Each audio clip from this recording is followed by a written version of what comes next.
magnifique, je suis très heureux. Merci de me donner cette opportunité. Vous savez que en ce moment, il y a beaucoup de sujets qui concernent le numérique. Il y en a un qui m'est particulièrement cher, qui fait l'objet d'une actualité soutenue, c'est les enjeux d'environnement et numérique. Alors, on entend beaucoup parler d'environnement et de numérique, souvent en mal. Là, j'ai relevé au cours des 4 derniers jours 2 déclarations à cet égard.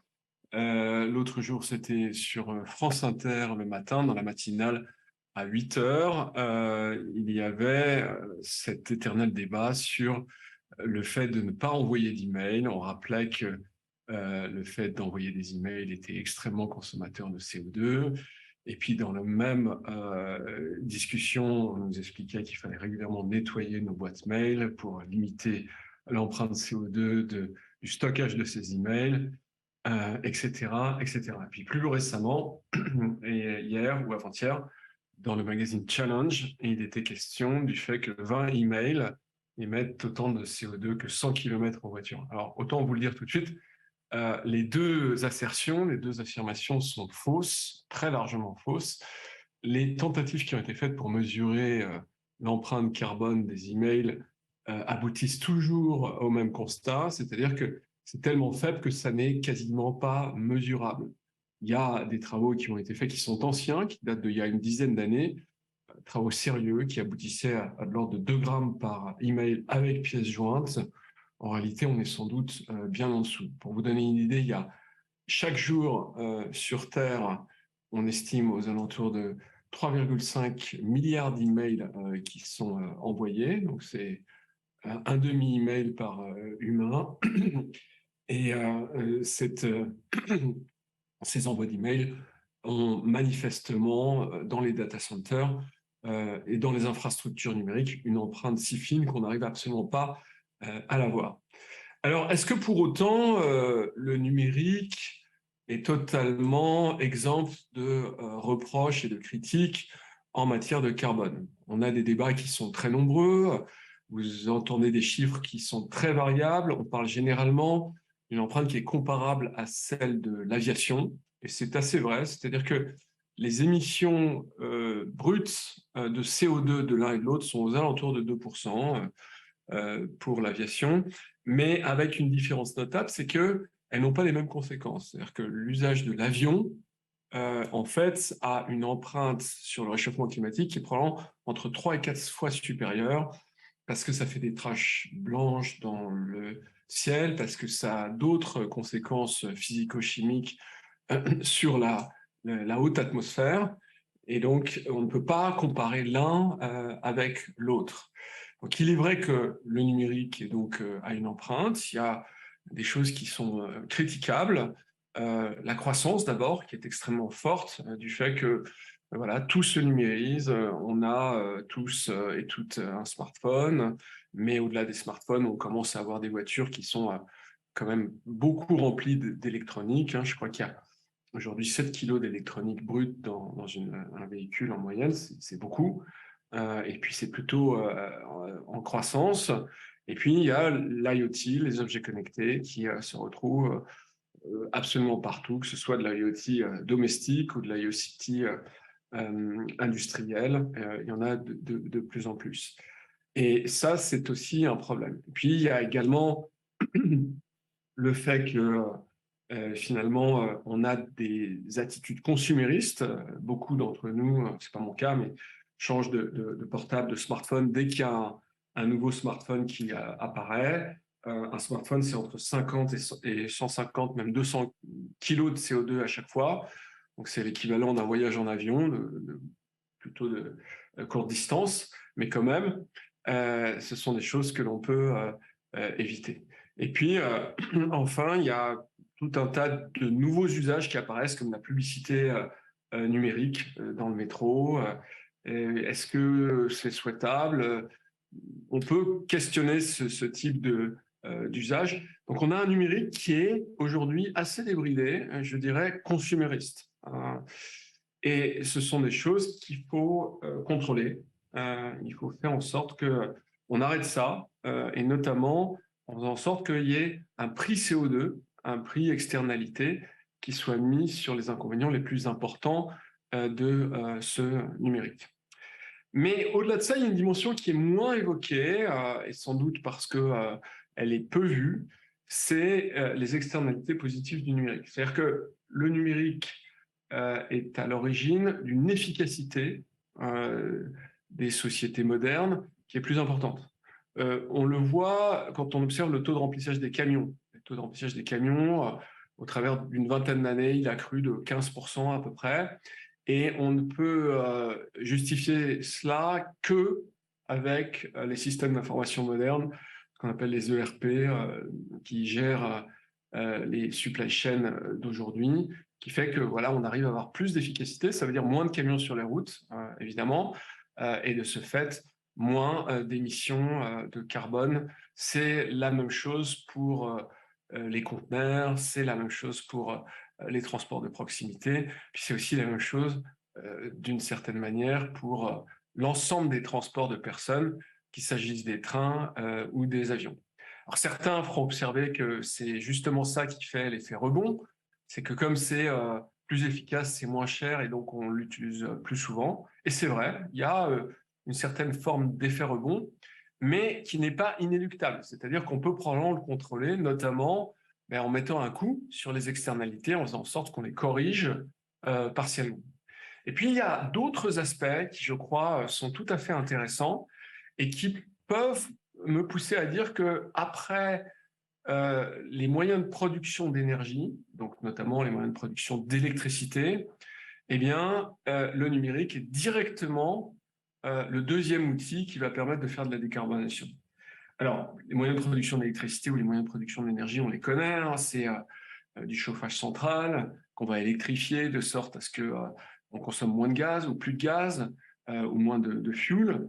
Et puis, c'est aussi des centrales électriques qui passent du charbon ou au gaz vers des ENR ou du nucléaire et donc qui se décarbonisent. Ça, c'est vraiment les gros efforts qu'il faut faire à l'échelle de la planète, passer des véhicules à explosion à des véhicules électriques et ainsi de suite. Et c'est vrai pour tous les secteurs d'activité. Mais une fois que ces systèmes d'utilisation d'énergie primaire seront optimisés, juste derrière ça, l'outil le plus efficace pour décarboner, c'est le numérique. Et il faut le rappeler et le dire. Alors, je vais donner quelques exemples. Un exemple très simple, c'est le tri des déchets. En France, de mémoire, on est, je crois, aux alentours de 26 ou 28 millions de tonnes de déchets ménagers mis à la poubelle. Et on recycle, alors suivant les chiffres, entre 60 et 70% de ça. Mais il y a quand même 40 à 30% qui est brûlé et qui n'est pas valorisé. La raison pour laquelle c'est brûlé, c'est parce qu'on n'arrive pas à bien le trier. Il faut bien comprendre que si le tri est imparfait, la valeur des déchets est faible. Si vous êtes un industriel qui voulait racheter du carton pour faire du carton recyclé, si vous trouvez des bouts de plastique dedans, c'est beaucoup plus difficile de faire le produit final. C'est la même chose pour le verre. Si votre verre il est impropre, il est mélangé avec d'autres matériaux, ça va faire des impuretés qui vont faire que c'est plus difficile de produire du verre. Et je dirais même plus, si votre verre il n'est pas trié entre le verre qui est de couleur jaune, marron, vert, transparent, différentes formes de transparence, etc., ça a beaucoup, beaucoup moins de valeur. Vous ne pouvez pas en faire grand-chose puisque vous avez un truc qui est une couleur indéfinie. Et on observe un phénomène qui n'est pas, comment dire, un prototype, qui est un phénomène industriel, qu'aujourd'hui, grâce au deep learning, grâce au système de reconnaissance visuelle qui sont permis par les technologies de deep learning, on observe qu'on arrive à faire un tri d'excellente qualité. On arrive à monter entre 95 et 99% en qualité de tri, là où auparavant, on avait du mal à dépasser les 70-75%. Et cette différence fait qu'on a tout d'un coup une très forte valorisation des déchets. D'abord des déchets qui étaient déjà recyclés. On augmente la valeur de ces déchets et donc de fait, on arrive à avoir un système qui est beaucoup plus vertueux. Et puis, on arrive à attraper ce qu'on n'arrivait pas à recycler auparavant. Donc ça, c'est un exemple. J'en donne encore un ou deux autres. Dans l'agriculture, on se rend compte que l'agriculture, c'est un gros émetteur de gaz à effet de serre, pas seulement du carbone, mais tout un tas d'autres gaz. Et on se rend compte que si on arrivait à saisir tous les paramètres qui sont en jeu, qui sont très nombreux et qui sont surtout très variables suivant les territoires, les conditions climatiques, le type de produit qu'on veut, de récolte que l'on veut avoir, eh bien, si on arrivait à bien gérer l'ensemble de ces paramètres, on arriverait à avoir une productivité qui est à peu près la même, mais plutôt que de détruire l'environnement agricole, on le restaure. Donc, c'est ce qu'on appelle l'agriculture restaurative. Aux États-Unis, par exemple, il y a 20% des terres qui sont gérées comme ça. Et en mettant par-dessus des machine learning, on arrive à faire ça de la façon optimale.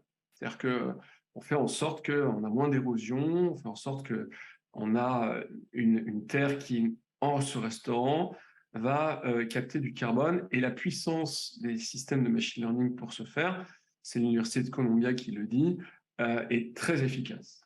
Voilà, donc il y a d'autres exemples, par exemple celui des smart grids qui évite que pendant les pics de consommation d'électricité, on réduise la hauteur de ces pics et donc on réduise le recours à des systèmes de production carbonés. Et en fait, toute l'économie, tous les systèmes productifs, tous les systèmes marchands qui existent, on s'aperçoit que dès qu'on arrive à mettre de l'intelligence dedans, des systèmes d'information modernes, on arrive à les optimiser et on a des gains de performance qui sont significatifs. Le smart grid que j'évoquais à l'instant, si on avait des smart grids complètement intégrés, complètement convergents, eh bien, on pourrait réduire les émissions de CO2 d'un réseau de l'ordre de 40%, ce qui est absolument gigantesque. C'est en France parmi les premiers émetteurs de CO2, donc c'est tout à fait significatif. Alors, mon point, et c'est le point important qui est l'objet de ma nouvelle croisade, c'est qu'on peut le faire. Et vous avez vu que le gouvernement vient de mettre en place une météo de l'énergie. Et c'est dommage, en fait. C'est vraiment la définition d'une forme d'échec. Parce que depuis 1960 en France, on a mis en place des tarifs alternés en fonction de l'offre et de la demande, tarif bleu, entre autres. Et si on avait étendu ça à l'ensemble des acteurs qui consomment l'électricité, c'est-à-dire à tout le monde, eh bien, on serait capable d'avoir non seulement par compteur des tarifs qui seraient modulés, mais aussi par type d'usage. En d'autres termes, voilà, on pourrait dire, ben, il y a des choses qu'on peut couper chez vous et d'autres qu'on ne peut pas couper, comme un ballon d'eau chaude, on peut le couper pendant quelques dizaines de minutes, personne n'y voit que du feu, et on pourrait étendre ça à l'ensemble de l'économie. On a toutes les technologies pour faire ça, on sait comment ça marche, certains territoires l'ont fait. Je pourrais ajouter qu'en France, on a tous les leaders qui existent dans le domaine de l'électricité pour pouvoir faire ça, à commencer par des entreprises comme Hager, Schneider, Legrand, etc. Mais on ne l'a pas fait par finalement une sorte de mismatch entre les compétences, entre la compréhension des enjeux juridiques, des enjeux réglementaires, des enjeux technologiques, de l'ingénierie, etc. Et donc, le point, c'est de dire que la chose qu'il faut absolument commencer à faire, c'est de créer des formations qui soient à cheval entre le machine learning et l'environnement. Et ça, je ne le vois pas. Et pourtant, il y a des gens qui régulièrement m'appellent pour me dire j'ai besoin de ces compétences, comment on fait pour les développer et je crois que la France a une opportunité extraordinaire dans ce domaine. Pourquoi? Parce que d'abord, on est un pays colbertiste, très intégré, avec des grands leaders, comme je viens de le dire. Et puis aussi, on est un pays qui a un certain nombre d'expertises dans le domaine de l'environnement, des entreprises comme Veolia ou Suez, pour ne citer qu'elles, mais de très nombreuses autres également, dans le domaine de la production énergétique, comme Engie et EDF. Et que si on utilise ça et qu'on le modernise et qu'on le met dans la quatrième révolution industrielle, qui est cette révolution numérique, on peut faire des choses extraordinaires. Donc le sujet, c'est pour ceux qui s'intéressent à l'éducation, c'est de réfléchir à comment construire des corpus et des curriculums qui mêlent ces disciplines. Alors évidemment, ce n'est pas le même pour toutes les disciplines. Il y a ceux qui travaillent sur les enjeux d'écologie, d'agriculture, sur les enjeux d'énergie, sur les enjeux de transport. Et chaque fois, ça n'est pas la même régulation, ça n'est pas les mêmes enjeux d'urbanisme ou de territoire. Et donc, les disciplines et les compétences à acquérir sont évidemment différentes, mais c'est une opportunité extraordinaire. C'est aussi une opportunité pour les gens qui viennent du monde de la technologie et qui, assez souvent, viennent me voir en me disant ben moi, voilà, j'ai pas envie de faire des ad serveurs, j'ai envie d'avoir de l'impact, je veux faire des choses intelligentes. Et je trouve que c'est triste aujourd'hui que je ne puisse leur répondre que ben voilà, l'idée, c'est de travailler dans ce domaine, mais il n'y a pas de formation qui existe de façon évidente.